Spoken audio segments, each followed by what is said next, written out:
Antes de que el tiempo tuviera nombre, cuando las estrellas eran jóvenes y la tierra guardaba secretos en cada piedra, los antiguos mayas tejieron historias con hilos de jade y plumas de quetzal. Esta noche, esas historias vuelven a respirar. Bienvenido, viajero de la noche. Aquí estás, en este momento exacto, entre la vigilia y el sueño, buscando refugio en las palabras. Te doy la bienvenida a El Pergamino Mágico, tu espacio para sumergirte en relatos para dormir que vienen desde lo más profundo del tiempo. Esta noche viajaremos juntos a las tierras sagradas de los mayas, esa civilización que contemplaba el cielo como si fuera un libro abierto, que escuchaba a la selva como quien escucha una sinfonía y que entendió que cada historia es una semilla plantada en el alma. Te contaré cuentos tradicionales mayas, historias relajantes que han viajado de boca en boca durante siglos, cuentos para adultos que buscan paz, sabiduría y quizás un poco de magia antes de cerrar los ojos. Respira hondo, acomódate, deja que el mundo exterior se disuelva como niebla al amanecer. Y cuéntame, ¿desde dónde me escuchas esta noche? ¿Qué hora es allí donde estás? Imagino que tal vez sea tarde, que la oscuridad ya cubrió tu ventana, o quizás es temprano y buscas un descanso en medio del ruido. Sea como sea, estás en el lugar correcto. Ahora, dejemos que el pergamino se desenrolle y que las voces ancestrales comiencen a susurrar. El colibrí y el secreto del fuego. Hubo un tiempo, hace tanto que ni siquiera las montañas lo recuerdan, en que el mundo era frío, no el frío que conoces tú, ese que te hace buscar una manta o encender una estufa, no. Era un frío distinto, un frío que vivía en los huesos de la tierra misma, que dormía en cada hoja, en cada gota de rocío, en el aliento de los animales. Las noches eran largas y oscuras, y cuando el sol se ponía tras las ceibas sagradas, todo quedaba sumido en una penumbra helada que hacía temblar hasta a los más valientes. Los seres humanos vivían entonces en pequeñas comunidades, refugiados en cuevas húmedas talladas en la piedra caliza de la selva. Comían frutas y raíces crudas, bebían agua de los cenotes, esos pozos profundos y misteriosos que los dioses habían abierto en la tierra como ventanas al inframundo. Pero no había calor, no había luz más allá del sol. Y cuando la noche llegaba, el miedo también llegaba con ella. Los ancianos contaban que en algún lugar, muy lejos, en la cima de la montaña más alta que tocaba las nubes, vivía el fuego. El fuego era un ser vivo, una criatura resplandeciente que danzaba y cantaba, que transformaba la oscuridad en luz dorada, que convertía lo crudo en alimento, que ahuyentaba a los jaguares y a las serpientes. Pero el fuego estaba custodiado. Los dioses celosos lo habían puesto allí arriba, fuera del alcance de los mortales, porque temían que los humanos, con su naturaleza impredecible, lo usaran mal. Entre todos los animales de la selva, había uno especialmente pequeño. Tan pequeño que cabía en la palma de una mano, tan liviano que una brisa podía desviarlo de su camino. Era el colibrí, llamado en lengua maya por Tsunun, el pájaro que bebía el néctar de las flores rojas y que volaba tan rápido que sus alas se volvían invisibles, solo un zumbido en el aire tibio de la mañana. El colibrí era curioso. Le gustaba explorar cada rincón de la selva, cada flor, cada rama. Y una noche, mientras todos dormían, el colibrí se quedó despierto, observando. Vio cómo los humanos tiritaban envueltos en hojas de plátano, cómo los niños lloraban por el frío, cómo las madres intentaban calentarlos con sus propios cuerpos. Vio también a los ancianos, sentados en círculo, mirando hacia la montaña lejana con ojos llenos de anhelo. El colibrí sintió algo en su pequeño pecho, algo que no era hambre ni miedo, era compasión. Era el deseo profundo de ayudar. Al día siguiente, el colibrí voló hasta donde estaba el gran jaguar, el señor de la noche, el cazador silencioso de pelaje manchado como las estrellas. El jaguar estaba tumbado sobre una roca plana, lamiendo sus garras después de una cacería. Jaguar, dijo el colibrí con su voz aguda y delicada, voy a ir a la montaña a buscar el fuego para los humanos. ¿Vendrás conmigo? El jaguar levantó su enorme cabeza y miró al colibrí con ojos amarillos que brillaban como lunas pequeñas. ¿Tú? ¿Un ser tan pequeño quiere robar el fuego a los dioses? Ni siquiera yo, con toda mi fuerza, me atrevería. Los dioses te convertirán en ceniza, no vayas. Pero el colibrí no escuchó. Voló entonces hasta donde estaba el águila real, la que volaba más alto que ninguna otra ave, la que veía todo desde el cielo. «Águila», dijo el colibrí, «voy a la montaña a traer el fuego. ¿Me acompañarás?» El águila extendió sus alas inmensas, cada pluma perfecta, como si hubiera sido tallada por un artesano divino. «Pequeño iluso», respondió el águila con voz grave, «yo he volado cerca de esa montaña, he sentido el calor del fuego desde lejos, quema, destruye. Los dioses no perdonan a quien se atreve a desafiarlos. Quédate aquí, en la selva donde perteneces». Pero el colibrí ya había tomado su decisión. Esperó a que cayera la noche, cuando las estrellas comenzaron a aparecer una por una en el cielo oscuro como semillas de luz plantadas en terciopelo negro. Entonces, sin decir nada a nadie más, emprendió el vuelo hacia la montaña. Voló durante horas. Sus pequeñas alas se movían tan rápido que parecían vibrar con vida propia, creando ese sonido característico que le daba nombre. Tsunun, tsunun, como un susurro constante en el viento. Atravesó valles, donde la niebla se enroscaba como serpientes blancas, cruzó ríos que brillaban bajo la luz de la luna como caminos de plata líquida, pasó junto a árboles tan antiguos que sus troncos eran anchos como casas. La montaña se alzaba frente a él, cada vez más grande, más imponente. Su cima estaba oculta entre nubes espesas que se arremolinaban como el humo. El aire se volvió más frío, más delgado. Al colibrí le costaba respirar, pero siguió adelante. Sus plumas se erizaban por el viento helado que soplaba desde las alturas, pero no se detuvo. Finalmente, después de lo que pareció una eternidad, el colibrí atravesó las nubes. Y allí, en la cima de la montaña, lo vio, el fuego. Era más hermoso de lo que jamás hubiera imaginado. No era solo una llama, era un ser viviente que danzaba y cantaba con voces que sonaban como campanillas de oro. Las llamas eran rojas, naranjas, amarillas, azules, en sus centros más calientes. Se movían como si estuvieran vivas, como si fueran bailarinas etéreas que giraban y saltaban en un ritual antiguo.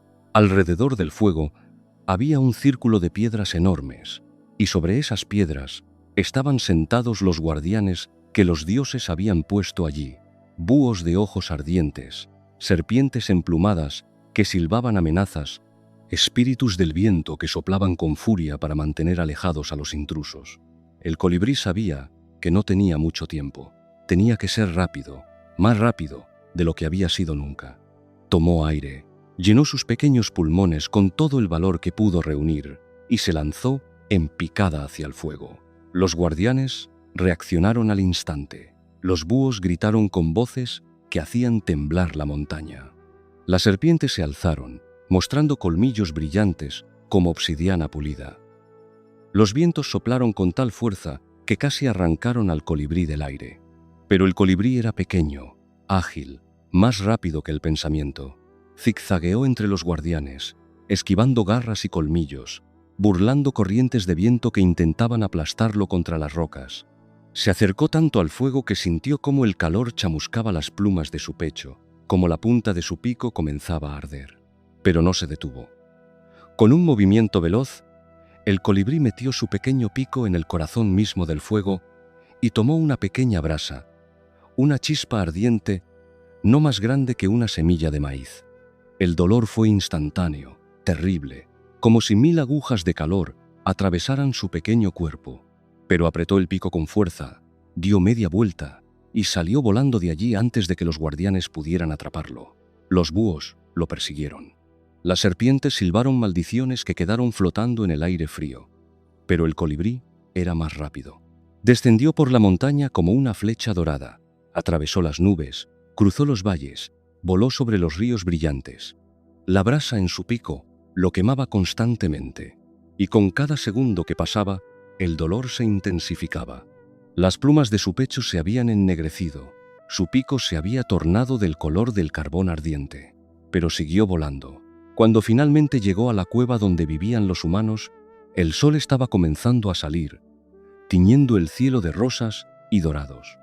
El colibrí, exhausto, adolorido, con su cuerpo tembloroso por el esfuerzo, dejó caer la brasa sobre un montón de hojas secas que los humanos habían apilado sin saber para qué. La brasa tocó las hojas.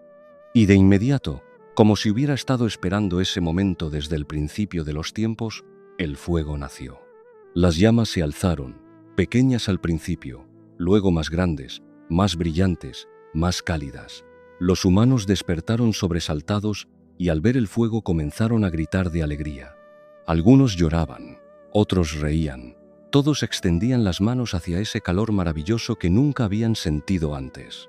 El colibrí, agotado, cayó al suelo. Sus plumas estaban chamuscadas, su pico ennegrecido, su pequeño cuerpo temblaba. Los humanos lo rodearon con cuidado, con reverencia. Una anciana, la más sabia de todos, lo tomó con delicadeza entre sus manos arrugadas y lo acercó a su pecho. Pequeño valiente, susurró, has hecho lo que ningún otro se atrevió a hacer. Has traído luz a la oscuridad, calor al frío. Por tu sacrificio nunca serás olvidado. Y así fue.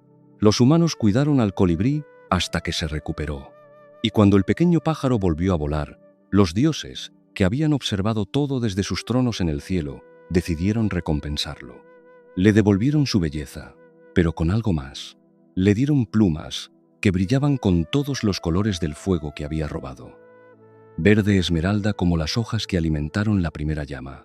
Rojo rubí como las brasas ardientes. Azul turquesa como el corazón más caliente del fuego. Y dorado como la luz del sol. Desde entonces, el colibrí lleva en su cuerpo los colores del fuego sagrado, y su pecho, donde las llamas lo chamuscaron, quedó marcado con un brillo rojizo que recuerda su valentía. Y los mayas aprendieron que no importa cuán pequeño seas, si tu corazón es grande y tu propósito es noble, puedes cambiar el mundo. Porque a veces, las hazañas más grandes las realizan los seres más pequeños. A veces, lo que parece imposible solo está esperando a alguien lo suficientemente valiente como para intentarlo. Y a veces, el fuego que necesitamos no está en las montañas lejanas, sino en nuestro propio pecho, esperando ser avivado por la compasión y el coraje. El fuego que el colibrí trajo esa noche sigue ardiendo. Arde en cada hogar, en cada corazón que se atreve a dar sin esperar nada a cambio, en cada acto de valentía realizado por amor a otros. Y cuando veas un colibrí, pequeño y brillante, moviéndose de flor en flor con sus alas invisibles de tan rápidas, recuerda, estás viendo al héroe más valiente que la selva maya conoció jamás. Ahora, mientras el eco de esta historia se desvanece como el humo de un fuego nocturno, prepárate, porque la noche maya guarda más secretos, más voces que esperan ser escuchadas. La próxima historia nos llevará a las aguas profundas, donde vive un ser que conoce el lenguaje de la lluvia y guarda los secretos del cielo. El niño que conversaba con la lluvia. En las tierras bajas de la península maya, donde la selva se extiende como un mar verde que no tiene fin, donde las ceibas crecen tan altas que sus copas parecen tocar las nubes, vivía una pequeña aldea llamada Xul-Ha, que en lengua maya significa agua del final. Este nombre no era casualidad. La aldea estaba rodeada por 3 cenotes sagrados, pozos naturales de agua cristalina que se hundían profundamente en la tierra como ojos azules que miraban hacia el inframundo. Los habitantes de Xul-Ha vivían de la milpa, esos campos donde cultivaban maíz, frijol y calabaza, la sagrada trinidad de alimentos que los dioses habían regalado a los humanos. Pero para que la milpa creciera, para que las semillas germinaran y las mazorcas se llenaran de granos dorados, necesitaban algo esencial, la lluvia. Y en Xul-Ha vivía un niño llamado Ixbalanque, que había recibido ese nombre en honor a uno de los gemelos héroes de las antiguas leyendas. Ixbalanque tenía 9 años, la edad en que los niños mayas comenzaban a aprender los oficios de sus padres, cuando empezaban a entender que el mundo era mucho más grande y misterioso de lo que parecía. Ixbalanque era diferente a los otros niños, no porque fuera más fuerte o más rápido, sino porque tenía un don extraño, un don que ni siquiera él mismo comprendía del todo. Podía escuchar cosas que otros no escuchaban, Cuando el viento soplaba entre las hojas de los árboles, Ixbalanque oía palabras, susurros, conversaciones completas. Cuando el agua del cenote se movía en pequeñas ondas, él escuchaba canciones antiquísimas. Y cuando llovía, cuando llovía, Ixbalanque oía la voz más clara de todas.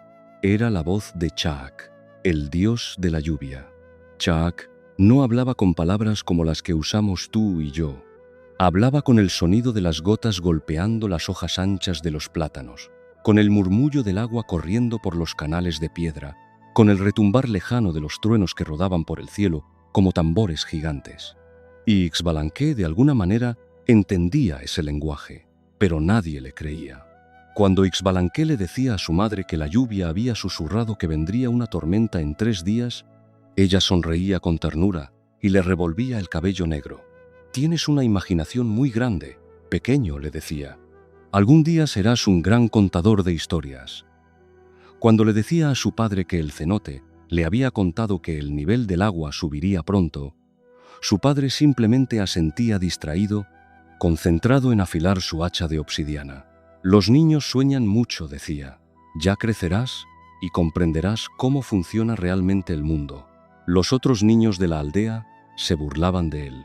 Lo llamaban Ixbalanque el soñador, el niño que habla con las nubes. Algunos incluso lo evitaban, pensando que quizás estaba tocado por espíritus, que tal vez no era del todo humano. Ixbalanque aprendió a guardar silencio, a mantener sus conversaciones con la lluvia como un secreto que cargaba solo en su corazón. Así pasaron los años. Ixbalanque creció hasta tener 12 años, luego 13. La aldea prosperaba. Las lluvias venían en su momento, las milpas florecían, los niños nacían sanos, los ancianos compartían su sabiduría. Todo estaba en equilibrio, en armonía con los ciclos del cielo y la tierra, hasta que llegó el año de la sequía. Comenzó de manera sutil, casi imperceptible. Las lluvias de la estación húmeda llegaron un poco más tarde de lo esperado. Los campesinos no se preocuparon al principio. «Llegarán», decían. «Siempre llegan». Pero pasó una semana, luego 2, luego un mes entero. El cielo permanecía azul, implacable, sin una sola nube que lo atravesara. Los ancianos se reunieron en consejo. Consultaron los libros sagrados, esos códices de papel de corteza donde estaban escritos los calendarios y las profecías. Hicieron ofrendas en los cenotes, lanzando collares de jade y vasijas de cerámica pintada a las aguas profundas, rogando a los dioses del inframundo que intercedieran. El sacerdote de la aldea, un hombre anciano de rostro, surcado por arrugas profundas como cañones, subió a lo alto de la pirámide escalonada que dominaba la plaza principal y realizó ceremonias que duraban desde el amanecer hasta el anochecer. Pero la lluvia no llegaba. Las plantas de maíz, que habían brotado con las últimas lluvias de la temporada anterior, comenzaron a marchitarse. Sus hojas verdes se volvieron amarillas, luego marrones. El agua de los cenotes empezó a descender, dejando marcas en las paredes de piedra caliza que mostraban niveles que nadie había visto nunca antes. Los animales de la selva se acercaban cada vez más a la aldea, desesperados por encontrar agua. Las madres comenzaron a racionar el agua, dando a sus hijos solo pequeños sorbos al día. Los hombres dejaron de lavarse para conservar cada gota preciosa. Los perros flacos deambulaban por las calles con lenguas resecas. Y el sol, ese mismo sol que antes había sido generoso y bondadoso, ahora parecía un ojo implacable que todo lo observaba, todo lo secaba, todo lo convertía en polvo. La desesperación se instaló en Chulha como una sombra que no se iba. Una noche, mientras todos dormían inquietos en sus hamacas, sudando bajo el calor que no cesaba ni siquiera en la oscuridad, Ixbalanque despertó. Había escuchado algo, un sonido tan débil que casi podría haber sido imaginación, pero él lo conocía demasiado bien. Era la voz de Chaak. Ixbalanque se levantó en silencio, descalzo, y salió de su casa. La aldea estaba sumida en penumbras, iluminada apenas por una luna menguante que colgaba del cielo como una uña recortada. Caminó entre las casas silenciosas, pasó junto a la pirámide oscura, siguió el camino de piedras blancas que conducía al cenote más grande de los 3. Cuando llegó al borde del cenote, miró hacia abajo. El agua, que antes llegaba casi hasta el borde, Ahora estaba tan baja que apenas se veía, un espejo oscuro en el fondo de un pozo que parecía interminable. Y entonces lo escuchó con claridad. La voz de Chaak no venía del cielo, como siempre. Venía de las profundidades del cenote, Ixbalanque. El nombre flotó hacia arriba como una burbuja de aire. Ixbalanque, niño que me escuchas. Estoy aquí, susurró Ixbalanque, inclinándose sobre el borde. Te escucho, Chaak. ¿Por qué no llueve? ¿Por qué has abandonado a mi pueblo? Hubo un largo silencio. Luego, la voz volvió y sonaba triste. Tan triste que Ixbalanque sintió que algo se apretaba en su pecho. No he abandonado a tu pueblo, pequeño. Tu pueblo me ha olvidado. Durante años he traído la lluvia fielmente. He llenado sus campos, he alimentado sus cultivos. Pero ya no me ven, ya no me honran. Han olvidado las canciones antiguas, han dejado de hacer las ceremonias verdaderas. Van a los cenotes solo cuando necesitan algo, nunca para dar gracias. Tratan al agua como si fuera suya por derecho, no como el regalo que es. Ixbalanque sintió que las palabras de Chaak eran ciertas. Recordó cómo, en los últimos años, las ceremonias se habían vuelto más breves, más mecánicas. Cómo la gente ya no cantaba las viejas canciones que su abuela le había enseñado, esas melodías que hablaban de gratitud y respeto. Como él mismo había visto a niños tirando piedras al cenote solo por diversión, sin pensar que era sagrado. «Perdónanos», dijo Ixbalanque, y su voz se quebró. «Perdóname a mí también. Yo te oigo, Chaak, pero he guardado silencio. No he recordado a mi pueblo lo que tú me has enseñado. He tenido miedo de que se burlen de mí, de que piensen que estoy loco». «El miedo al rechazo», respondió Chaak, «es una prisión que tú mismo construyes. Pero escúchame bien, Ixbalanque. Aún hay esperanza. Si tu pueblo puede recordar, si pueden volver a ver el agua no como algo que se toma, sino como algo que se comparte con gratitud, entonces yo volveré. Pero necesito que seas tú quien se los recuerde. Tú eres el puente entre mi mundo y el suyo. ¿Qué debo hacer?», preguntó Ixbalanque, sintiendo miedo y valentía mezclándose en su interior. «Mañana, cuando salga el sol, reúne a todo el pueblo en la plaza y canta. Canta las canciones antiguas que tu abuela te enseñó. Diles lo que yo te he dicho. Y luego desciende al cenote. Baja hasta donde el agua está ahora. Tócala con tus manos y pídele perdón, no solo por ti, sino por todos. Si lo haces con el corazón abierto, con verdadera humildad, yo escucharé». Y entonces la voz se desvaneció, dejando solo el sonido del viento nocturno soplando entre las piedras. Ixbalanque pasó el resto de la noche despierto, temblando, no de frío, sino de la magnitud de lo que debía hacer. Cuando los primeros rayos del sol comenzaron a teñir el cielo de dorado y coral, se levantó. Se puso su túnica blanca, la que guardaba para las ocasiones especiales, y caminó hacia el centro de la aldea. Comenzó a golpear un tambor de madera que estaba en la plaza. Tum, tum, un ritmo lento y constante que resonaba entre las casas dormidas. La gente comenzó a salir, confundida, con ojos hinchados por la falta de sueño. Primero unos pocos, luego más, hasta que toda la aldea estaba reunida en la plaza, mirando a este muchacho de 13 años que sostenía el tambor con manos temblorosas. «¿Qué significa esto?», preguntó el sacerdote, frunciendo el ceño. «¿Por qué interrumpes el descanso del pueblo?». Ixbalanque tomó aire. Pensó en el colibrí de la historia antigua, ese pájaro pequeño que había desafiado a los dioses por amor, y habló. «He hablado con Chaak», dijo, y su voz sonó más firme de lo que esperaba. «Anoche, en el cenote, me habló. Me dijo por qué no llueve». Un murmullo recorrió la multitud.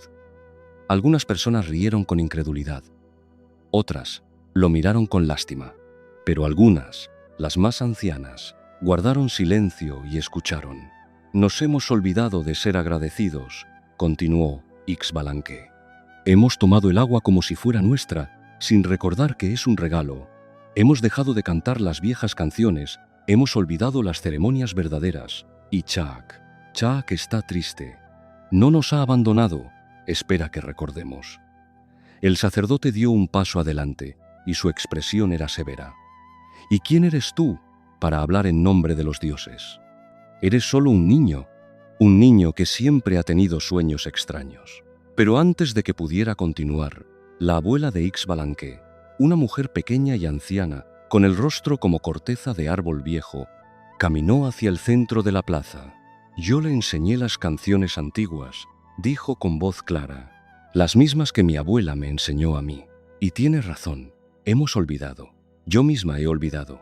He estado tan ocupada sobreviviendo que olvidé dar gracias. Uno por uno, otros comenzaron a hablar. Una madre dijo que hacía años que no hacía ofrendas genuinas. Un padre admitió que había enseñado a sus hijos a pescar en el cenote, pero no a respetarlo. Los niños que antes se burlaban de Ixbalanque bajaron la cabeza, avergonzados. Entonces cantemos, dijo la abuela. Cantemos como se cantaba antes. Y si este niño dice que debemos descender al cenote, descendamos con él. Y así, algo extraordinario comenzó a suceder. La abuela empezó a cantar, su voz quebrada por la edad, pero hermosa en su sinceridad. Era una canción en maya antiguo, palabras que hablaban del agua como madre, del cielo como padre, de la lluvia como el abrazo que los une. Otros que recordaban las palabras se unieron. Luego, incluso aquellos que no las sabían, comenzaron a tararear la melodía. El canto llenó la plaza, se derramó por las calles, flotó hacia el cielo despejado como humo de copal. Ixbalanque, con lágrimas corriendo por sus mejillas, guió al pueblo hacia el cenote más grande. Cuando llegaron al borde, todos pudieron ver cuán bajo había caído el agua.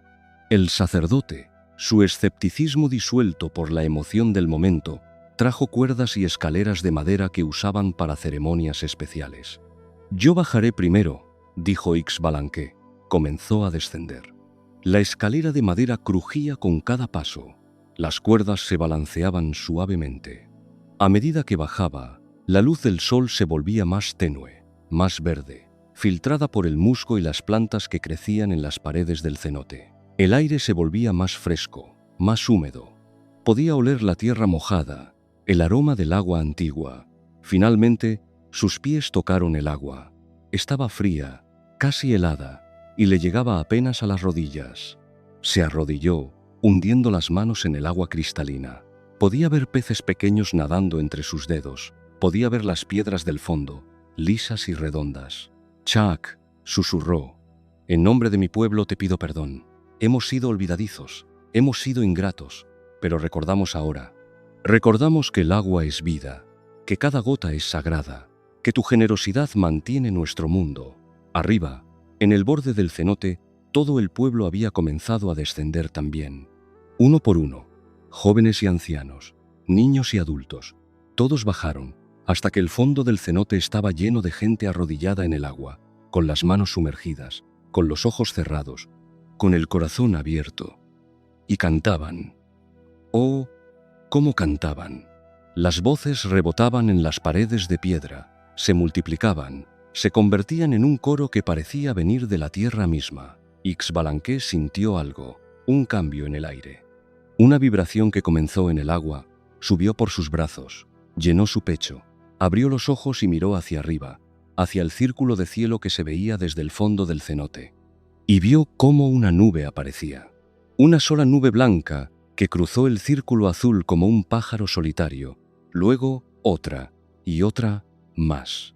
En minutos, el cielo visible se llenó de nubes que se arremolinaban, que se espesaban, que se volvían grises, luego oscuras como el jade negro. Y entonces cayó la primera gota. Ixbalanque la sintió tocar su frente, fría y perfecta. Luego otra, y otra, y otra más. La lluvia comenzó a caer dentro del cenote, creando círculos concéntricos en el agua, componiendo una melodía que Ixbalanque conocía tan bien. Era la voz de Chac, cantando con ellos. El pueblo estalló en gritos de alegría. Algunos reían, otros lloraban. Todos alzaban los rostros hacia el cielo para sentir la lluvia en sus mejillas. Comenzaron a subir las escaleras, ansiosos por ver la tormenta desde arriba, por ver cómo el agua benditaba sus campos resecos. Pero Ixbalanque se quedó un momento más en el fondo del cenote. Escuchó la voz de Chac en el tamborileo de la lluvia. «Gracias, pequeño puente. Nunca olvides.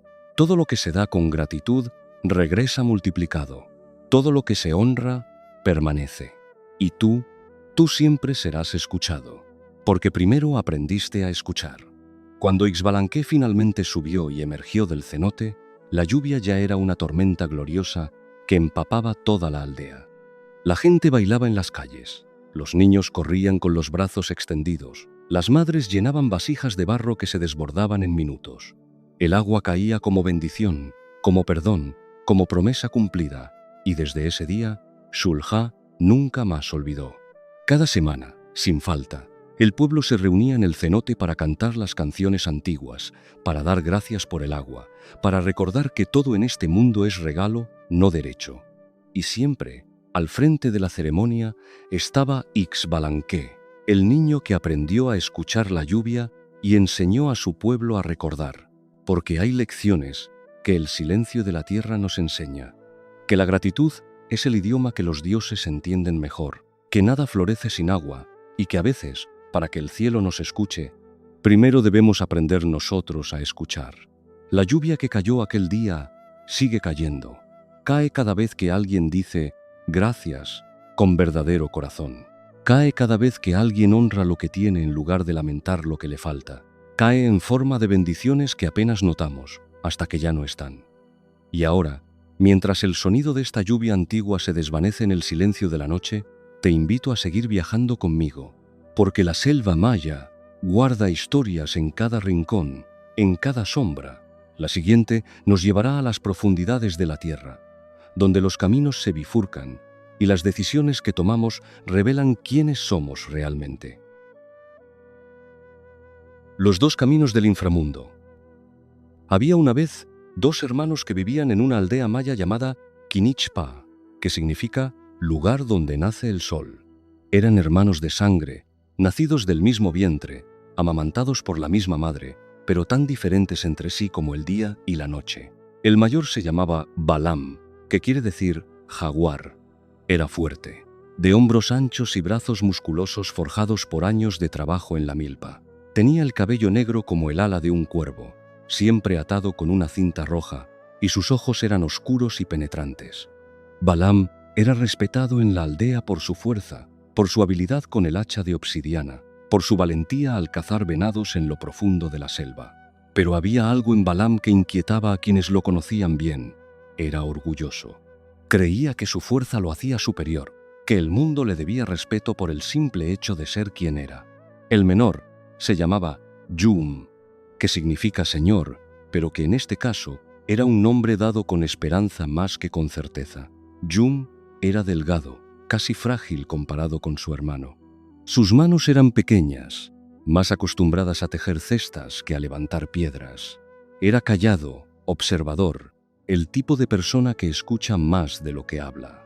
Algunos en la aldea lo consideraban débil, otros simplemente lo ignoraban. Pero Yum tenía algo que su hermano no tenía, una bondad que emanaba de él como luz suave de luna, una compasión que lo hacía detenerse a ayudar a un anciano con su carga, a compartir su comida con los niños hambrientos, a hablar con dulzura, incluso con aquellos que lo menospreciaban. Los hermanos vivían juntos, en una casa de adobe y paja, junto al límite de la aldea, donde la selva comenzaba a tragarse el mundo civilizado.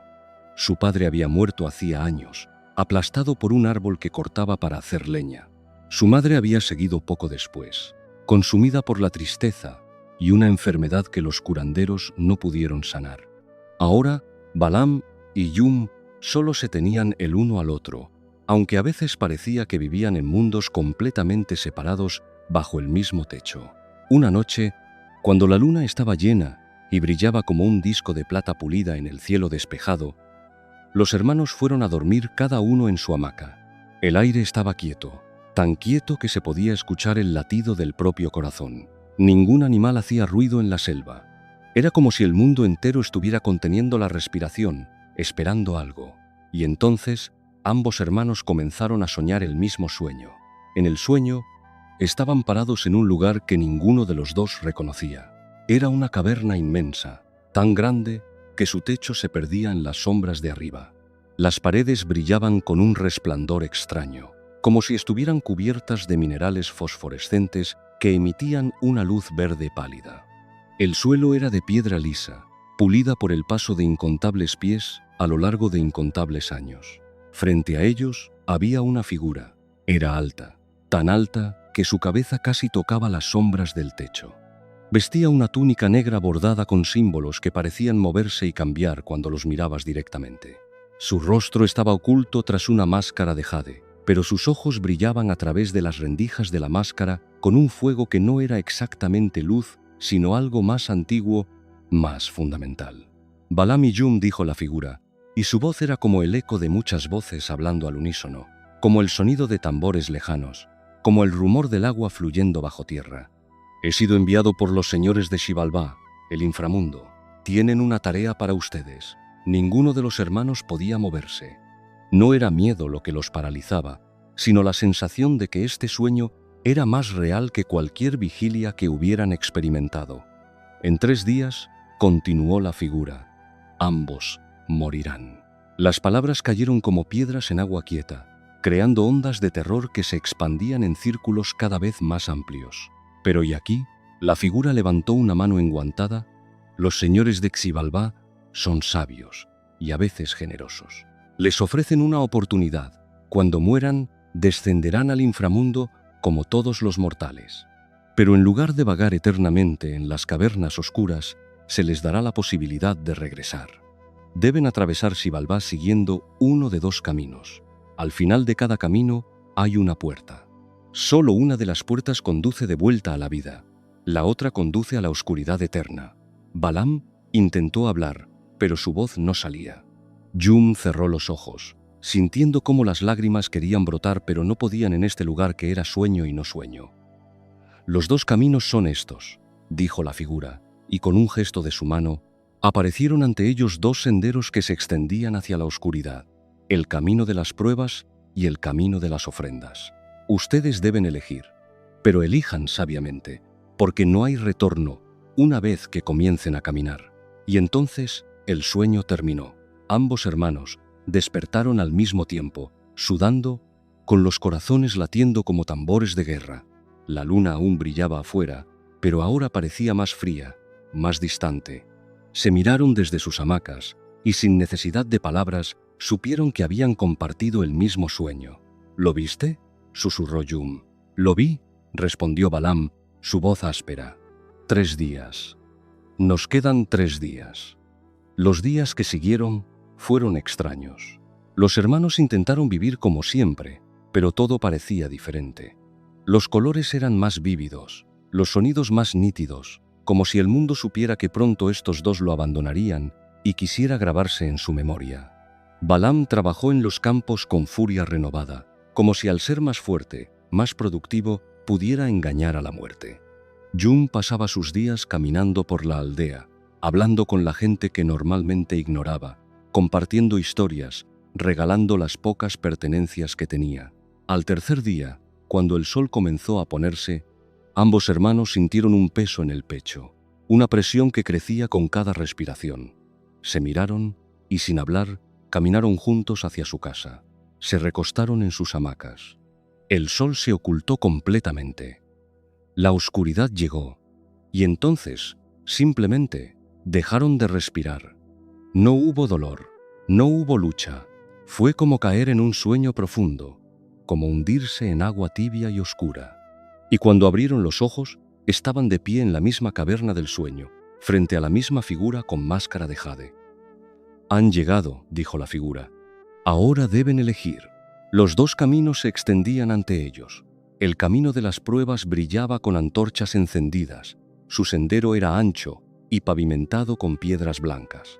Se veía claro, directo, como una carretera construida por manos expertas. El camino de las ofrendas era oscuro, apenas visible, un sendero estrecho que se perdía entre formaciones de piedra retorcidas y sombras profundas. «Yo tomaré el camino de las pruebas», declaró Balaam inmediatamente. «Soy fuerte. Puedo superar cualquier desafío que los señores pongan ante mí». Jum miró el camino oscuro, el camino de las ofrendas, y asintió suavemente. «Entonces yo tomaré el otro». «Eres un tonto», dijo Balaam. Ese camino parece peligroso. No tienes la fuerza para sobrevivir. Quizás, respondió Jung, pero es el que siento que debo tomar. La figura con máscara de jade no dijo nada más. Simplemente se hizo a un lado, permitiendo que los hermanos eligieran. Balaam caminó con confianza hacia su camino.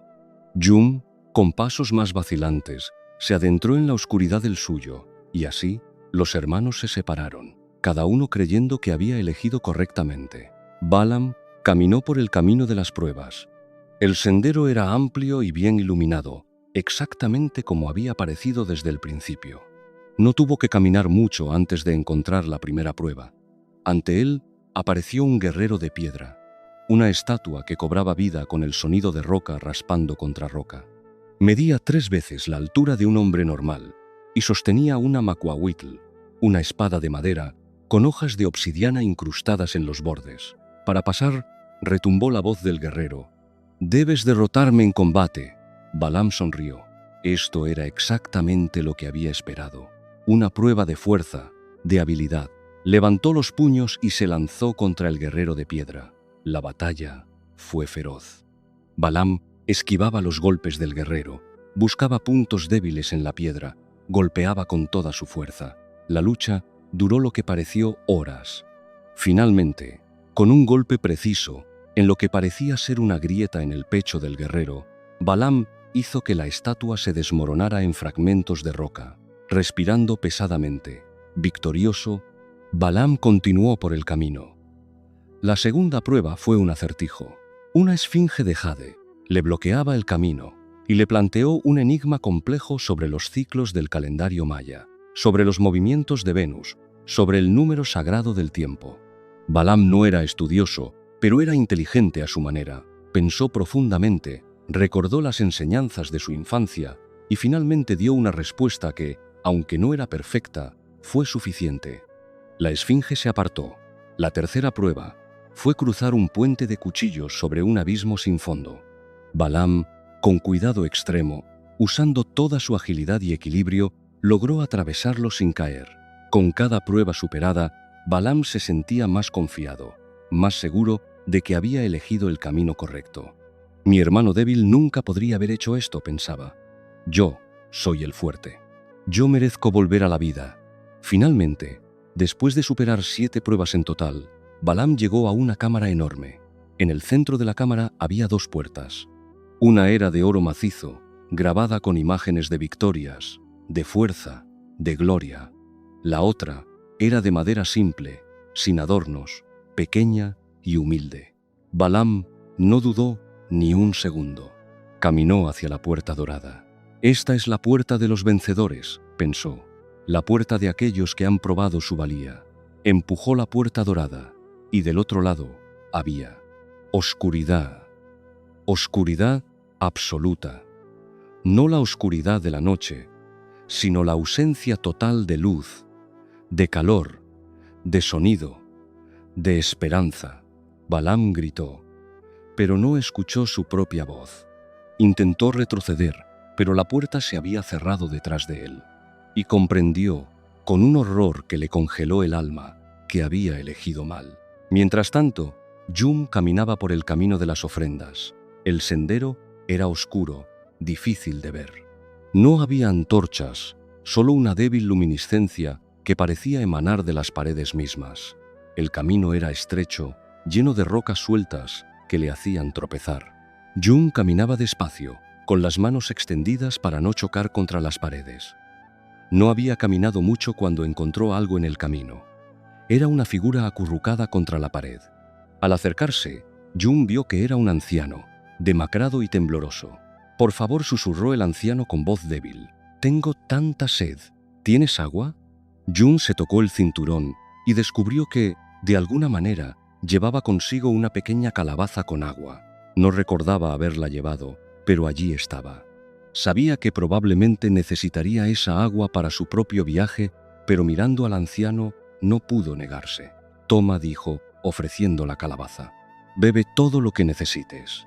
El anciano bebió con avidez, y cuando terminó, sonrió. Su sonrisa transformó su rostro, y por un momento, Jung creyó ver algo más que un simple anciano, algo luminoso y antiguo. Pero cuando parpadeó, solo era un anciano nuevamente. «Gracias, bondadoso viajero», dijo el anciano. «Sigue adelante. Tu camino es difícil, pero no estás solo». Jung continuó caminando. Pronto encontró a un niño que lloraba, perdido y asustado. Jung pasó tiempo con el niño, calmándolo con palabras suaves, contándole historias, hasta que el niño dejó de llorar. Luego encontró a una mujer que llevaba una carga pesada. Sin que ella le pidiera, Jung tomó la carga y la llevó por ella durante un largo trecho del camino. Una y otra vez, Jung encontraba almas en necesidad.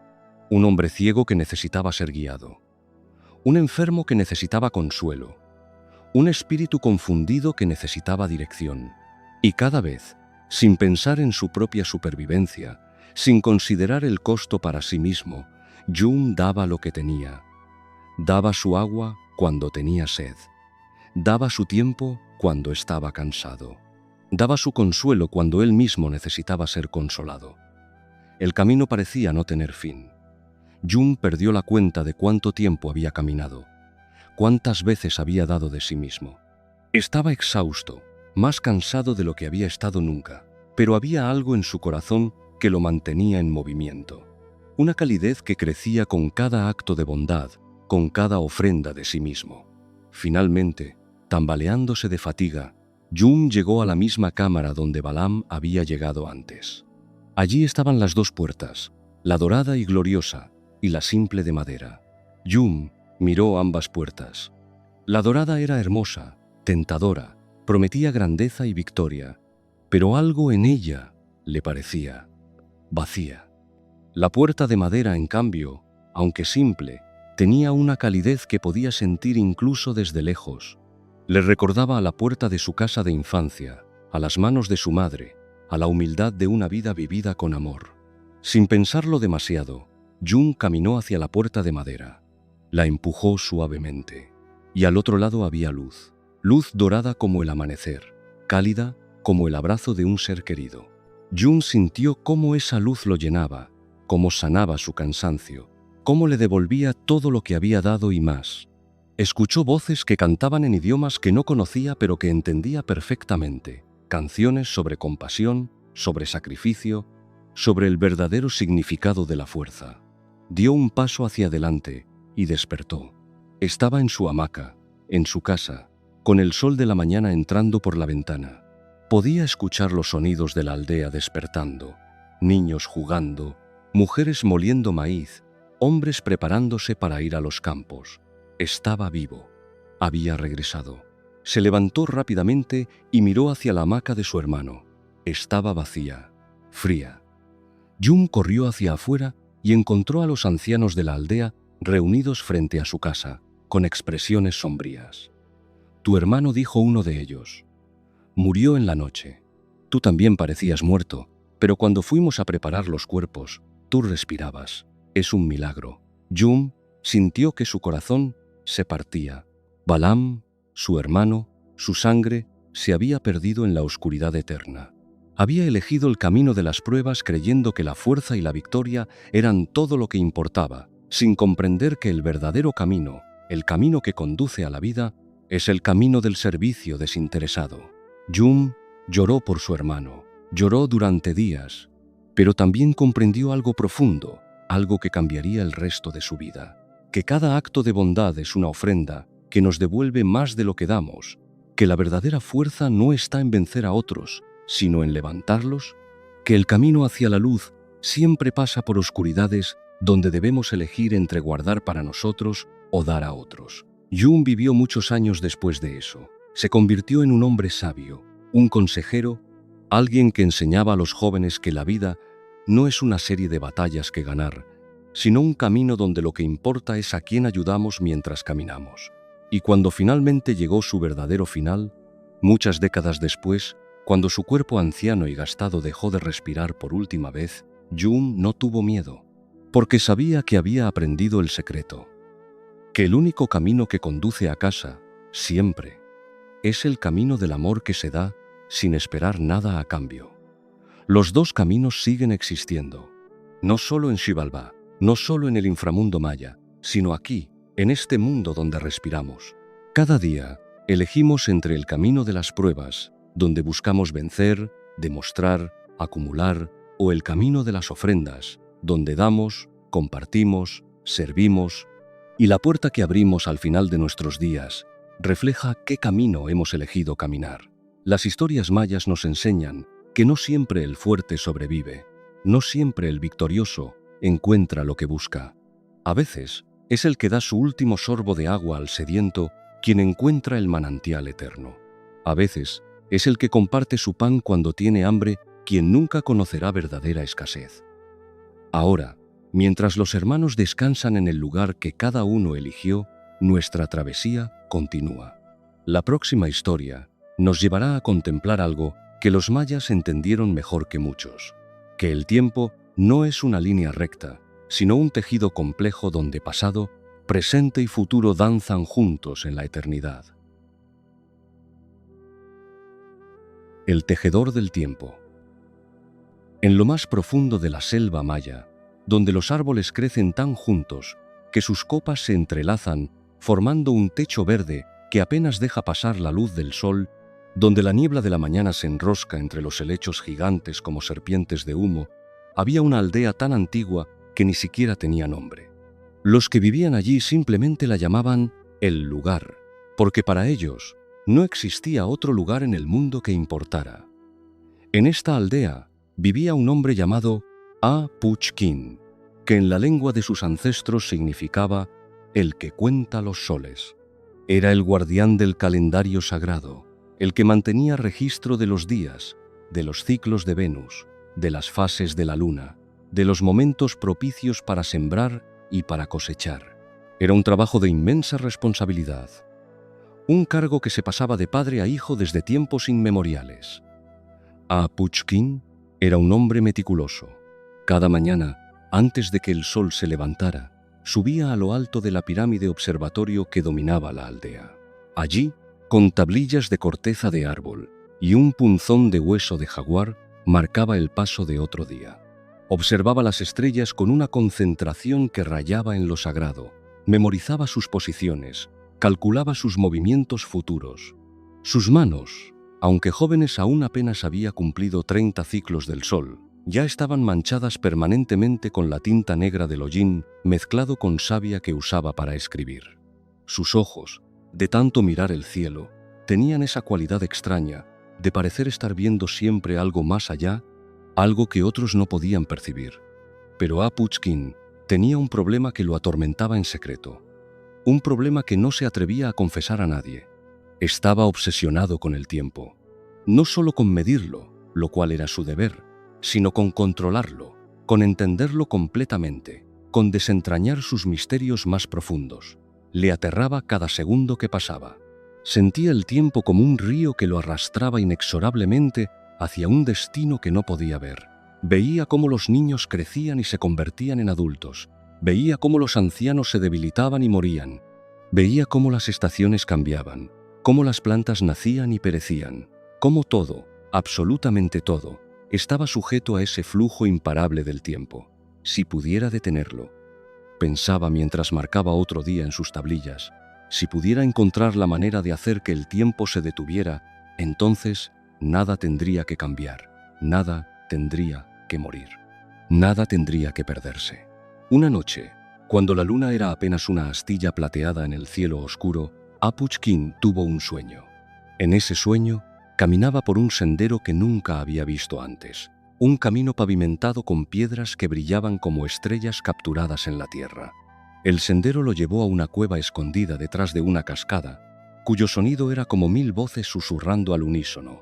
Entró en la cueva. Las paredes estaban cubiertas de glifos antiguos, símbolos que parpadeaban con luz propia, escritura más antigua que la memoria de su pueblo. Y al fondo de la cueva, sentada frente a un telar gigantesco, había una mujer. No era joven ni vieja. Su rostro era atemporal, como si todas las edades existieran simultáneamente en sus rasgos. Su cabello era largo, tan largo que se perdía en las sombras de la cueva y parecía estar tejido con hilos de luz estelar. Sus manos se movían sobre el telar con una gracia hipnótica, tejiendo una tela que Apuchkin no podía describir con palabras que conociera. La tela era todo. Era colores que no existían en el mundo vigil. Era texturas que cambiaban al mirarlas. Y cuando Apuchkin se acercó más, pudo ver que en la tela estaban tejidas imágenes, personas, lugares, momentos. Vio su propia aldea, vio a su madre cuando era joven, vio eventos que reconoció del pasado. Y también vio cosas que no habían sucedido aún, niños que no habían nacido, cosechas que no se habían plantado, muertes que aún no habían llegado. «Tú eres Ixchel», susurró Apuchkin, reconociendo a la diosa Luna, la tejedora divina de la que hablaban las leyendas antiguas. La mujer no dejó de tejer, pero sus labios se curvaron en una sonrisa que contenía tanto tristeza como alegría. «He sido llamada por muchos nombres», dijo con voz que sonaba como agua corriendo sobre piedras suaves. «Pero sí, puedes llamarme así. Y tú eres el contador de días que desea detener lo que no puede ser detenido». Apuchkin sintió vergüenza, como si sus pensamientos más secretos hubieran sido expuestos bajo luz brillante. «Es mi maldición», admitió. «Veo el tiempo pasar y no puedo soportarlo. Todo lo que amo desaparecerá. Todo lo que construyo se desmoronará. ¿Para qué sirve medir el tiempo si no puedo hacer nada para detenerlo?» Ixchel dejó de tejer por primera vez. Sus manos se quedaron quietas sobre los hilos luminosos y giró su cabeza para mirarlo directamente. Sus ojos eran como pozos profundos llenos de estrellas. «¿Quieres comprender el tiempo?», preguntó. «Sí», respondió Apuchkin, sin vacilación, más que nada. «Entonces teje conmigo», dijo Ixchel, haciendo un gesto hacia un segundo telar que Apuchkin no había notado antes. Era más pequeño que el de la diosa, pero igualmente hermoso, con un marco de madera de ceiba tallada con símbolos que parecían moverse cuando no los mirabas directamente. Apuchkin se acercó al telar. Frente a él había hilos de todos los colores imaginables, colgando y esperando ser tejidos. Pero estos hilos eran extraños. Algunos brillaban con luz propia, otros parecían transparentes. Algunos eran cálidos al tacto, otros fríos como el hielo. Algunos se movían por sí solos, ondulando suavemente como si respiraran. «Cada hilo», explicó Ixchel, «es un momento. Ese hilo dorado es el nacimiento de un niño. Ese plateado es la muerte de un anciano sabio. Ese rojo es un momento de pasión. Ese azul profundo es una noche de soledad. Teje, crea un patrón, y entonces comprenderás». Con manos temblorosas, Apuchkin tomó el primer hilo.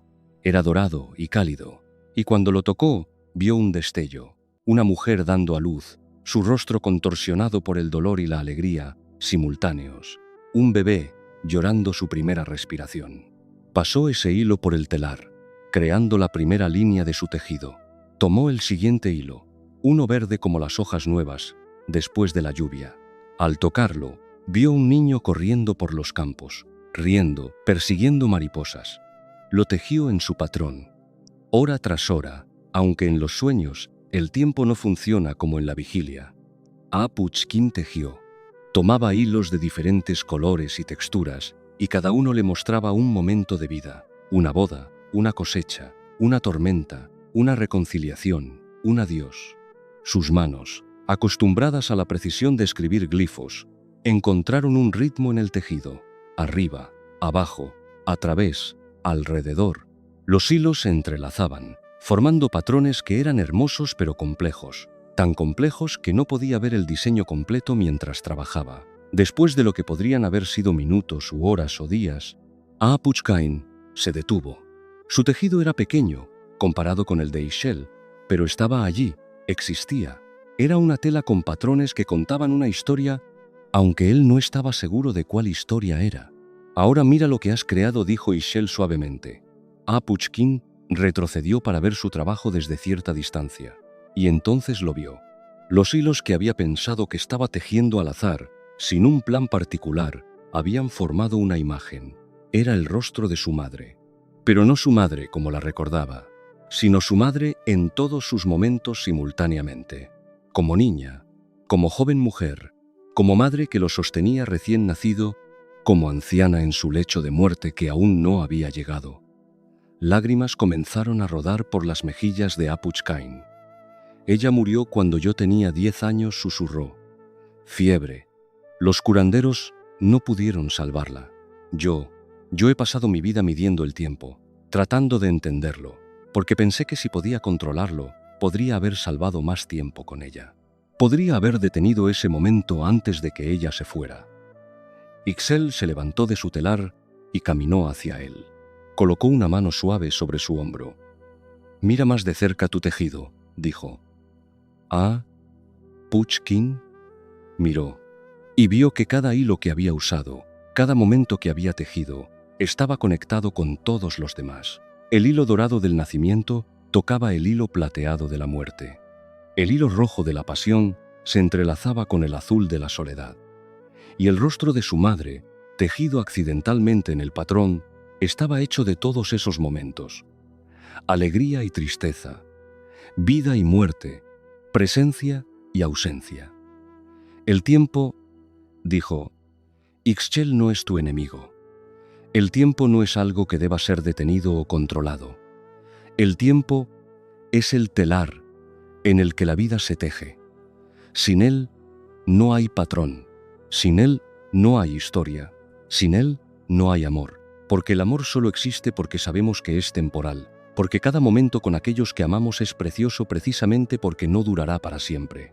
Ah, Puchka, hincayó de rodillas. Sentía como si algo dentro de él, algo que había estado apretado y anudado durante 20 años, finalmente se soltara. Pero duele, dijo, su voz quebrada. Duele tanto perder, duele tanto ver las cosas cambiar. Sí, asintió Ixchel. El dolor es parte del tejido también. Mira, ella señaló su propio telar gigantesco, donde continuaba el trabajo eterno de tejer todos los momentos del mundo. Ah, Puchkin vio hilos oscuros entretejidos con los brillantes. Vio momentos de guerra junto a momentos de paz. Vio destrucción junto a creación. Vio finales junto a comienzos. Sin la oscuridad, dijo Ixchel, la luz no tiene significado. Sin la pérdida, el amor no tiene profundidad. Sin la muerte, la vida no tiene valor. Todo está tejido junto. Separar uno del otro sería destruir el tejido completo. Ah, Puchkin miró su propio pequeño tejido otra vez.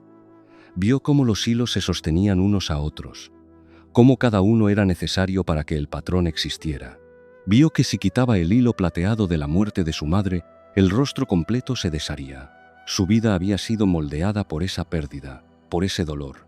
Había aprendido compasión a través de él. Había encontrado su vocación en medir el tiempo, porque quería honrar cada día que le quedaba. El dolor había tejido algo hermoso en él, aunque no lo había visto hasta ahora. ¿Qué debo hacer?, preguntó finalmente.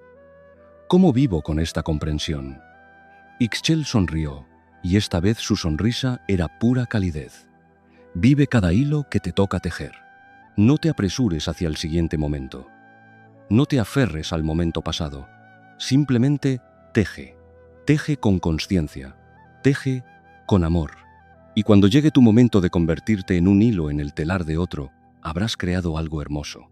El sueño comenzó a desvanecerse. Ah, Puchkin sentía cómo la cueva se disolvía a su alrededor, cómo la presencia de Ixchel se volvía más tenue. Espera, gritó. Una última pregunta. ¿El futuro ya está tejido? ¿O podemos elegir qué hilos tomar? La voz de Ixchel llegó desde la distancia creciente, como un eco que venía de muy lejos. El telar está fijo, pero los hilos que eliges, el patrón que creas, eso es tuyo. Cada elección es un hilo. Teje sabiamente. Y entonces, Apuchkin despertó. Estaba en su hamaca, con la luz del amanecer apenas comenzando a pintar el cielo de rosa y oro. Se levantó lentamente, sintiendo como si hubiera viajado una gran distancia. Caminó hacia afuera de su casa y miró alrededor de la aldea que estaba comenzando a despertar.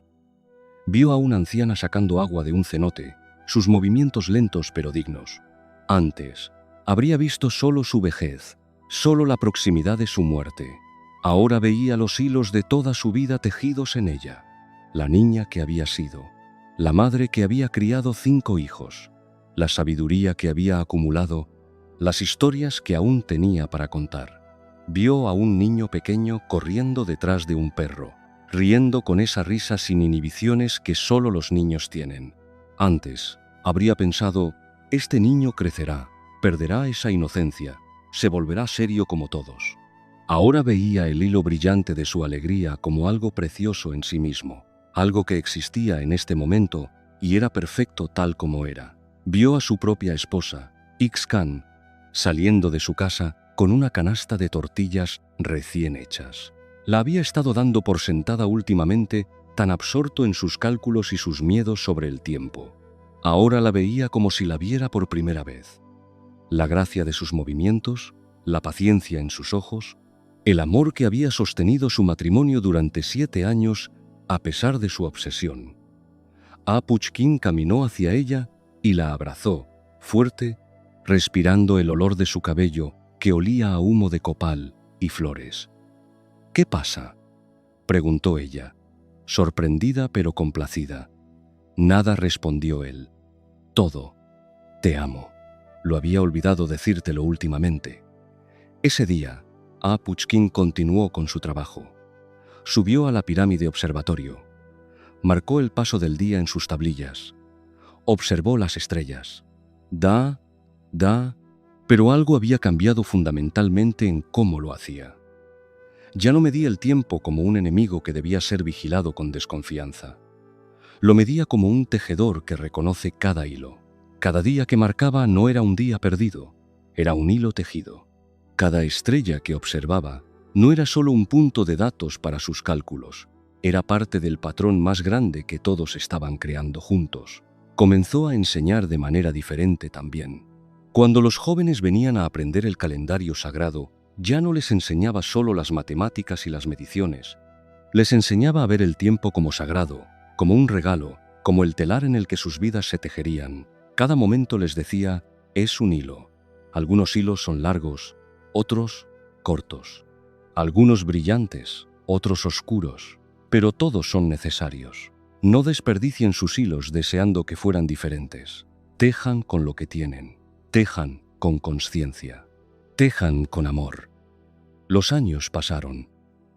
Puchkin envejeció, como todos. Su cabello se volvió gris, luego blanco. Sus manos, manchadas de tinta, desarrollaron temblores. Sus ojos, que tanto habían observado el cielo, se debilitaron, pero su corazón había encontrado paz. Cuando finalmente llegó el día en que sintió que su propio hilo estaba por terminar, cuando la enfermedad se instaló en su cuerpo y supo que no había curación, no tuvo miedo. Se recostó en su hamaca, rodeado por su esposa, sus hijos, sus nietos, y sonrió. «He tejido un buen patrón», susurró. «No es perfecto, pero es mío, y está entrelazado con el de ustedes, y eso lo hace hermoso». Sus últimas palabras fueron, «El tiempo no es nuestro enemigo, es nuestro lienzo». Y entonces, suavemente, como quien deja caer un hilo después de terminar una puntada, Puchkin dejó ir su último aliento. Pero su enseñanza no murió con él, se transmitió de generación en generación.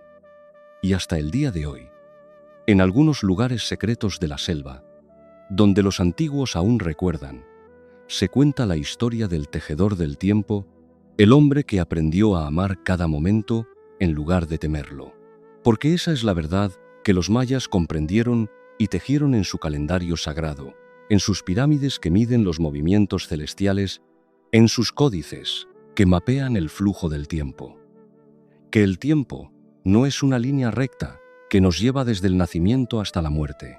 Es un tejido complejo donde pasado, presente y futuro existen simultáneamente, donde cada momento está conectado con todos los demás, donde nada se pierde realmente, porque todo está entretejido en el patrón eterno.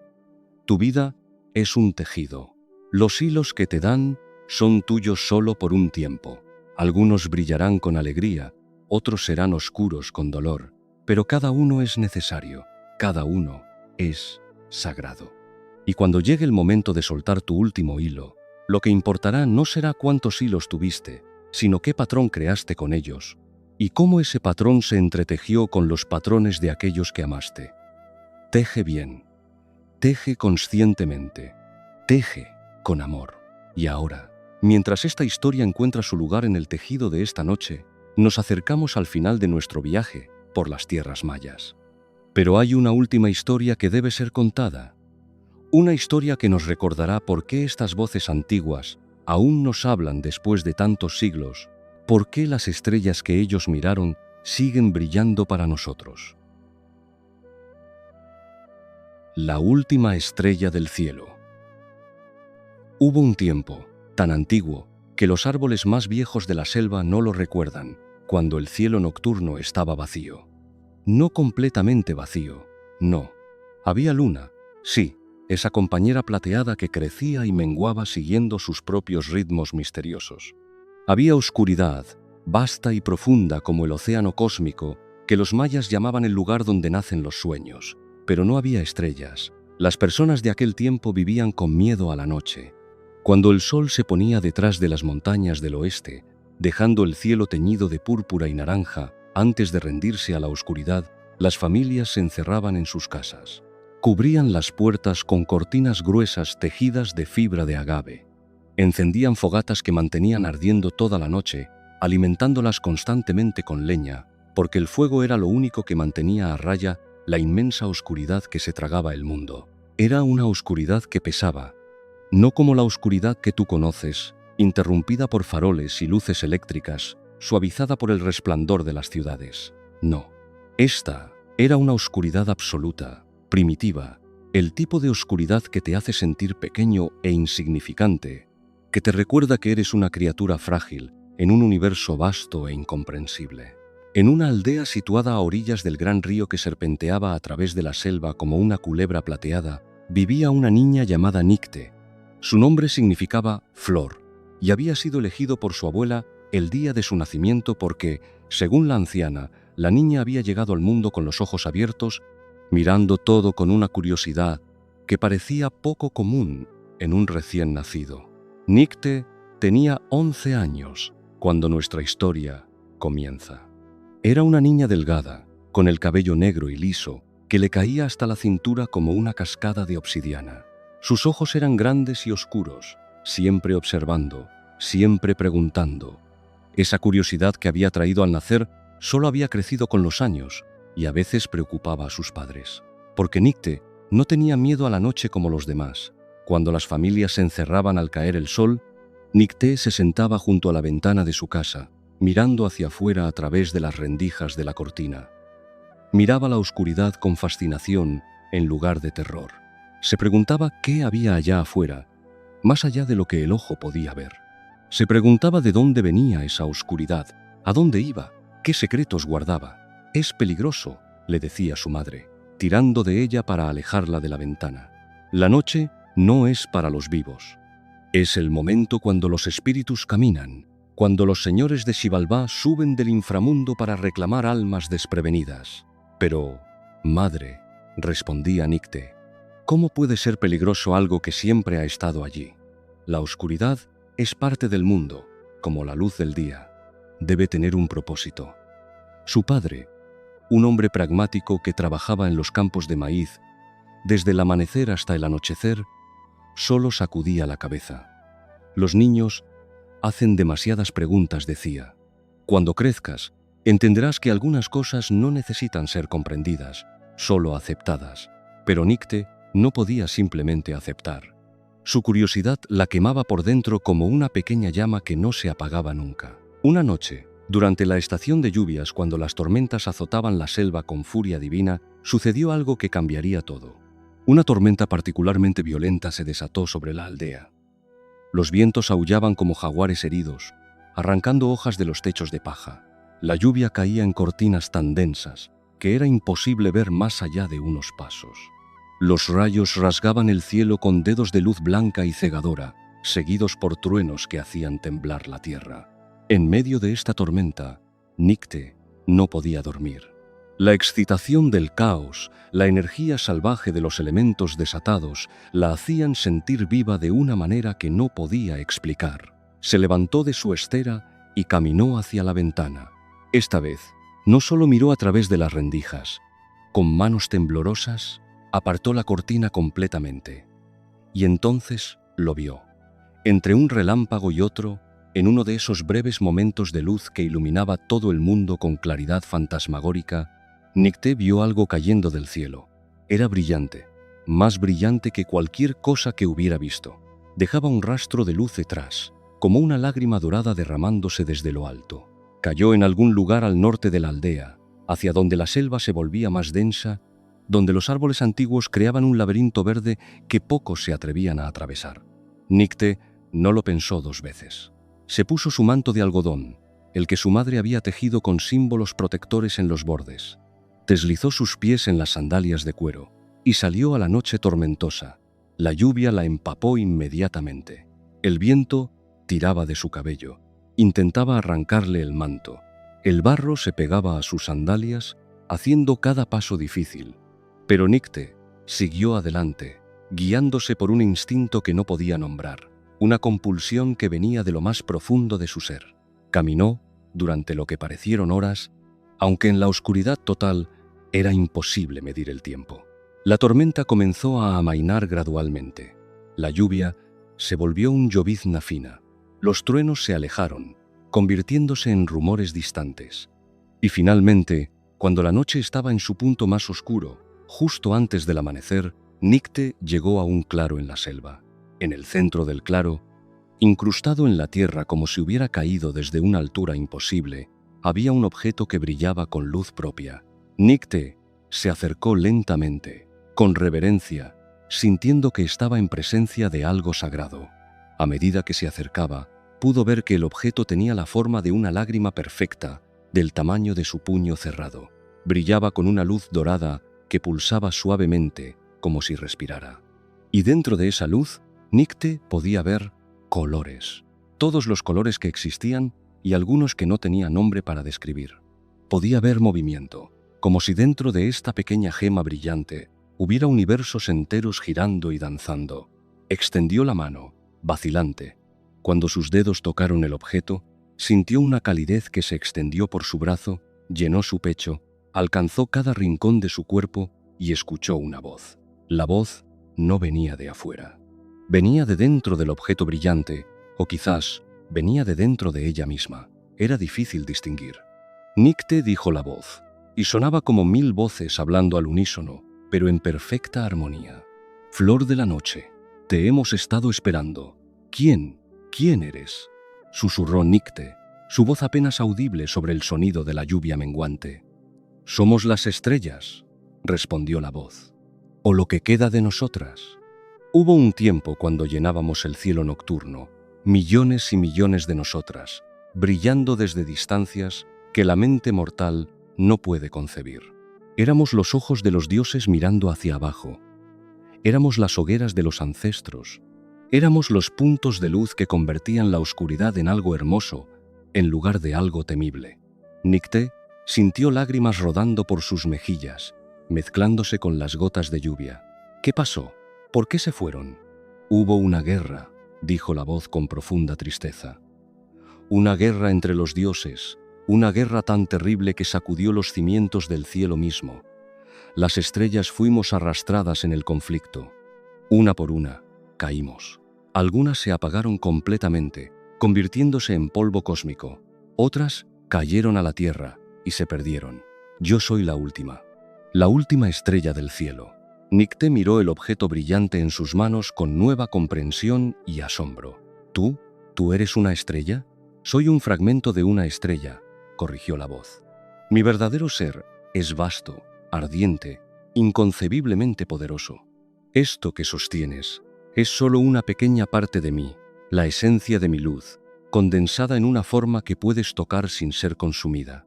¿Por qué viniste a mí?, preguntó Nicté. Soy solo una niña. Soy nadie importante. Al contrario, respondió la estrella. Tú eres exactamente quien necesita encontrarme, porque tú, pequeña Nicté, no temes a la oscuridad. La miras con curiosidad en lugar de terror, y es esa cualidad, esa valentía de mirar a lo desconocido sin apartar la vista, la que necesitamos. ¿Necesitan? ¿Para qué? La luz de la estrella pulsó más brillante por un momento, y Nicte pudo sentir la urgencia en ella. «Tengo el poder de devolver las estrellas al cielo», dijo la estrella. «Puedo llamar a todas mis hermanas perdidas, reunir sus fragmentos dispersos, encender nuevamente las llamas celestiales, pero no puedo hacerlo sola. Necesito que alguien me lleve a lo alto de la montaña más alta que toca las nubes. Necesito que alguien me sostenga hacia el cielo en el momento justo entre la noche más oscura y el primer rayo del amanecer. Y necesito que esa persona esté dispuesta a hacer un sacrificio». Nicte sintió un escalofrío que no tenía nada que ver con el frío de sus ropas empapadas. ¿Qué tipo de sacrificio? Hubo una pausa. Cuando la voz habló de nuevo, estaba teñida de una tristeza que parecía antigua como el tiempo mismo. «Cuando me sostengas hacia el cielo y libere mi poder para llamar a las estrellas de regreso, también te llevará a ti. Te convertirás en parte del cielo, dejarás tu forma mortal y te unirás a nosotras entre las constelaciones. Brillarás con nosotras eternamente, pero nunca más caminarás sobre la tierra. Nunca más verás a tu familia. Nunca más sentirás el abrazo de tu madre o escucharás la risa de los niños jugando en el río». Nicte cerró los ojos. Pensó en su madre, en cómo se preocupaba tanto por ella. Pensó en su padre, en sus hermanos menores que la seguían por todas partes pidiendo que les contara historias. Pensó en su abuela, que le había enseñado los nombres de las plantas, las canciones antiguas, los secretos de cómo tejer canastas que nunca se deshacían. Los amaba. Los amaba tanto que dolía pensar en dejarlos, pero luego pensó en todas las personas de su aldea y de todas las aldeas del mundo maya. Pensó en los niños que crecían aterrorizados de la noche, que nunca conocerían la belleza del cielo estrellado. Pensó en los ancianos, que contaban historias de un tiempo que nunca habían visto, cuando el cielo estaba lleno de luces que guiaban a los viajeros y reconfortaban a los solitarios. Pensó en generaciones futuras que vivirían en oscuridad si nadie hacía nada. Abrió los ojos. «¿Cuándo debemos ir?», preguntó. La estrella pulsó con una luz más suave, casi tierna. «¿Estás segura, pequeña flor? Este es un peso enorme para alguien tan joven». «Estoy segura», dijo Nicte, y su voz era firme a pesar de las lágrimas que corrían por su rostro. «Mi vida será corta comparada con la eternidad. Pero si puedo hacer que mi tiempo aquí signifique algo, si puedo devolver la luz al cielo para todas las personas que vendrán después de mí, entonces valdrá la pena». «Entonces debemos partir ahora», dijo la estrella. «La montaña sagrada está a 3 días de camino y solo tenemos hasta la luna nueva, que es en 5 días. El momento entre la noche más oscura y el amanecer solo llega una vez cada ciclo lunar con el poder necesario para mi magia». Nicte envolvió la estrella cuidadosamente en su manto, creando un bulto que llevó contra su pecho. Podía sentir su calor, su pulso constante que ahora parecía sincronizarse con su propio latido del corazón, y comenzó a caminar. El viaje fue arduo. Nicte caminó a través de la selva densa, donde las lianas colgaban como serpientes dormidas y los helechos gigantes creaban paredes verdes que parecían infinitas. Cruzó ríos donde el agua corría rápida sobre rocas resbaladizas. Escaló colinas empinadas donde el camino era apenas visible entre la vegetación exuberante. Dormía poco, solo cuando el agotamiento la obligaba a detenerse por unas horas. Comía frutas que encontraba en el camino, mangos dulces, papayas maduras, nueces que caían de los árboles antiguos. La estrella brillaba constantemente en su manto y su luz la guiaba incluso en las partes más oscuras del viaje. En la segunda noche, mientras descansaba bajo un árbol de ceiba sagrado, Nicte habló con la estrella. «Cuéntame sobre el cielo», dijo. «Cuéntame cómo era cuando estaban todas allí». Y la estrella le contó. Le habló de constelaciones que formaban historias en el cielo. El jaguar celestial que cazaba eternamente al venado de luz. La serpiente emplumada que se enrollaba alrededor del eje del mundo. Los gemelos héroes que jugaban a la pelota con las calaveras de los señores de la muerte. Le habló de cómo las estrellas cantaban, una armonía tan hermosa que los dioses mismos se detenían para escuchar. Le habló de cómo cada estrella era única, con su propia luz, su propia canción, su propia historia que contar. Nicté escuchó con asombro, imaginando un cielo tan lleno de maravillas, y supo que su decisión había sido correcta. Al tercer día, cuando el sol comenzaba a descender, Nicté llegó a la base de la montaña sagrada. Se alzaba ante ella como un gigante de piedra, su cima envuelta en nubes que se arremolinaban como humo. El camino que subía era empinado, casi vertical en algunos lugares, tallado en la roca por manos antiguas. «Es hora», dijo la estrella. «Debes subir ahora. Para cuando llegues a la cima, será la medianoche, el corazón de la luna nueva». Nicté comenzó a escalar. Cada paso era un esfuerzo.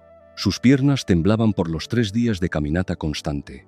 Sus manos, cortadas y sangrando por agarrarse a las rocas ásperas, dejaban manchas rojas en la piedra. El aire se volvía más delgado a medida que subía, haciendo que cada respiración fuera un trabajo consciente. Pero no se detuvo. Pensó en su madre. Imaginó su rostro cuando descubriera que su hija había desaparecido. Imaginó el dolor, la búsqueda desesperada, las lágrimas, y su corazón se partió. «Lo siento, mamá», susurró al viento que azotaba la montaña. «Lo siento, papá, pero esto es algo que debo hacer». Siguió subiendo. La oscuridad creció a su alrededor. Sin estrellas en el cielo, sin luna visible en esta noche de luna nueva, la oscuridad era tan completa que Nicté no podía ver sus propias manos. Solo la luz de la estrella en su pecho la guiaba, un pequeño faro dorado en un mar de negrura absoluta. Finalmente, cuando sus piernas apenas podían sostenerla, cuando su respiración era un jadeo doloroso, cuando cada fibra de su cuerpo gritaba por descanso, Nicté llegó a la cima. La montaña se aplanaba en una meseta, un círculo perfecto de piedra lisa que parecía haber sido pulida por fuerzas más allá de lo humano. El viento soplaba aquí, con tal fuerza que casi la derribó, pero Nicté se mantuvo firme. «Es el momento», dijo la estrella, su voz ahora resonando no solo en la mente de Nicté, sino en el aire mismo. «Desarróllame, sosténme alto hacia el cielo, y no tengas miedo». Con manos temblorosas, Nicté desenvolvió su manto. La estrella brilló con una intensidad que nunca había mostrado antes, tan brillante que tuvo que entrecerrar los ojos. La levantó sobre su cabeza con ambas manos, sosteniéndola hacia el cielo vacío, y la estrella estalló en luz. No fue una explosión violenta, fue como si la estrella simplemente se derramara, su luz fluyendo hacia afuera en ondas que se expandían en todas direcciones. Nicté sintió la luz atravesarla, cálida y pura y completamente abrumadora, y entonces comenzó a elevarse. Sus pies dejaron la piedra de la montaña. Su cuerpo se volvió más ligero, hasta que no era un cuerpo en absoluto, sino pura luz. Ascendió hacia el cielo, y mientras lo hacía, podía ver cómo la luz de la estrella se extendía por todo el firmamento, llamando, llamando, llamando. Y las estrellas respondieron. Desde todos los rincones del mundo llegaron fragmentos brillantes de luz que habían estado escondidos, perdidos, dormidos. Se reunieron en el cielo como pájaros, regresando a su nido, una por una, docenas, cientos, miles, millones. Las estrellas volvieron a encenderse en el cielo. Nicté, ahora ella misma transformada en luz, pudo verlo todo. Vio cómo el cielo se llenaba de puntos brillantes, cómo las constelaciones se formaban nuevamente, cómo la noche dejaba de ser algo temible y se convertía en algo glorioso. Vio también a su aldea, muy abajo. Vio a las personas saliendo de sus casas, mirando hacia arriba con asombro y lágrimas mientras el cielo se llenaba de luces por primera vez en generaciones. Vio a su madre, parada afuera de su casa, mirando hacia arriba, y de alguna manera, aunque estaba tan lejos, pudo escuchar su voz. Nicté, susurró su madre al cielo, lleno de estrellas. «Mi niña, curiosa, de alguna manera sé que esto es tu obra. Gracias, mi amor. Gracias». Y Nicté, ahora estrella ella misma, brilló un poco más intensamente, enviando su amor hacia abajo, en rayos de luz dorada. encontró su lugar en el cielo. No estaba en el centro. No era la estrella más brillante ni la más grande. Estaba en el este, justo sobre el horizonte, la primera estrella que se ve cuando cae la noche y la última en desaparecer cuando llega el amanecer. Los mayas la llamaron Noek, la gran estrella, aunque otros pueblos más tarde la conocerían por diferentes nombres. Pero siempre, sin importar el nombre, ella fue la que guiaba, la estrella que decía: no teman a la oscuridad, porque en ella encontrarán belleza si tienen el valor de mirar. Desde aquella noche, el cielo maya nunca más estuvo vacío. Las estrellas brillaron cada noche, contando sus historias antiguas a cualquiera que levantara la vista. Los astrónomos las estudiaron, trazaron sus movimientos, construyeron templos alineados con sus posiciones. Los marineros las usaron para navegar, los poetas escribieron sobre ellas. Los amantes se sentaron bajo ellas, haciendo promesas eternas.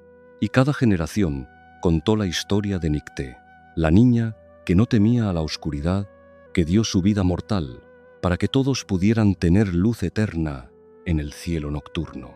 Porque esa es la verdad más profunda que las estrellas nos enseñan, que a veces el mayor regalo que podemos dar es convertirnos en luz para otros, incluso si significa sacrificar nuestra forma actual. Que la belleza más duradera viene de actos de valentía desinteresada. Que un solo espíritu brillante puede iluminar todo un cielo de oscuridad. Y cuando mires las estrellas esta noche, o cualquier noche, recuerda a Nicté. Recuerda que cada punto de luz en el cielo tiene una historia, un sacrificio, un amor que se convirtió en algo eterno. Recuerda que la oscuridad no es el final, sino el lienzo donde la luz puede mostrar su verdadera belleza. Las estrellas que brillan sobre ti son las mismas que brillaron sobre los mayas hace 1000 años, las mismas que brillarán sobre tus bisnietos 1000 años en el futuro. Son testigos eternos, guardianas silenciosas, regalos de aquellos que se atrevieron a dar todo por iluminar el camino de otros. Brilla donde estés. Ese es el último susurro de las estrellas. Brilla, no importa cuán pequeño te sientas, porque nunca sabes quién necesita tu luz para encontrar su camino a casa. Y así, viajero de la noche, llegamos al final de nuestro recorrido por los caminos antiguos de la civilización maya. Esta noche hemos caminado juntos a través de 5 historias que los ancestros contaban junto al fuego, cuando las sombras danzaban en las paredes de piedra caliza y el humo del copal subía hacia un cielo que conocían mejor que las líneas de sus propias manos. Conocimos al colibrí, pequeño y brillante, que nos enseñó que el verdadero coraje no se mide por el tamaño del cuerpo, sino por la grandeza del corazón. Que a veces los actos más heroicos provienen de los seres más diminutos. Que el fuego que necesitamos traer al mundo puede estar más cerca de lo que pensamos, esperando solo que alguien sea lo suficientemente valiente para volar hacia él. Caminamos con Ixbalanque, el niño que escuchaba la lluvia, quien nos recordó que todo en este mundo es un regalo, no un derecho, que la gratitud es el idioma que abre las puertas del cielo, que cuando olvidamos honrar lo que tenemos, perdemos no solo las bendiciones externas, sino también la conexión con lo sagrado que vive en cada gota de agua, en cada brisa, en cada momento ordinario. Descendimos al inframundo con 2 hermanos que eligieron caminos diferentes y aprendimos que la verdadera fuerza no está en vencer pruebas, sino en servir sin esperar recompensa. Que las puertas que se abren al final de nuestros días reflejan no lo que conquistamos, sino lo que dimos.